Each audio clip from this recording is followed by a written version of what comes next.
Wahyu Al-Quran Surat Al-Alaq ayat 1-5. Pada usia 40 tahun, Muhammad menerimanya. Pada 17 Ramadan di Gua Hira. Kisah Nabi Muhammad menerima wahyu Al-Quran pertama kali. Ketika itu pula Muhammad bertemu dengan malaikat Jibril. Dalam sebuah hadits riwayat Bukhari dan Muslim disebutkan bahwa Aisyah, istri Nabi Muhammad berkata, peristiwa awal turunnya wahyu kepada Rasulullah Shallallahu Alaihi Wasallam adalah diawali dengan ruyah esyadikah, mimpi yang benar di dalam tidur. Tidaklah beliau bermimpi, kecuali yang beliau lihat adalah sesuatu yang menyerupai belahan cahaya subuh, dan di dalam dirinya dimasukkan perasaan untuk selalu ingin menyendiri. Maka beliau memutuskan untuk berdiam diri di dalam Gua Hira, beribadah di dalamnya pada malam hari selama beberapa hari, dan untuk itu beliau membawa bekal. Setelah perbekalan habis, maka beliau kembali dan mengambil bekal. Begitulah seterusnya sehingga kebenaran pun datang pada beliau, yakni saat beliau berada di dalam Gua Hira, malaikat mendatanginya seraya berkata, "Ikra." Maka Muhammad menjawab, "Aku tidak bisa membaca."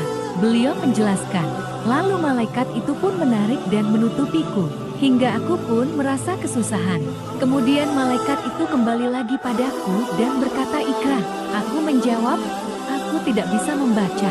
Ia menarik lagi dan mendekatku ketiga kalinya hingga aku merasa kesusahan. Kemudian malaikat itu menyuruhku kembali seraya membaca, "Ikra bismi rabbikal ladzi khalaq, khalaqal insana min 'alaq, Ikra wa rabbukal akram, aladzi alamal bil qalam, hingga alamal insana malam yalam." Maka dengan badan yang menggigil akhirnya Nabi Muhammad kembali pulang ke rumahnya. Beliau meminta istrinya, Khadijah, menyelimutinya. "Selimutilah aku, selimutilah aku," hingga perasaan takut beliau pun hilang. "Wahai Khadijah, apa yang terjadi denganku? Sungguh aku merasa khawatir atas diriku sendiri." Akhirnya beliau menuturkan kejadian yang dialaminya. Khadijah berkata, "Tidak, bergembiralah engkau." Lalu Khadijah pergi membawa Nabi Muhammad bertemu dengan Warakah bin Naufal. Warakah adalah anak paman Khadijah dan merupakan seorang penganut agama Nasrani pada masa jahiliyah.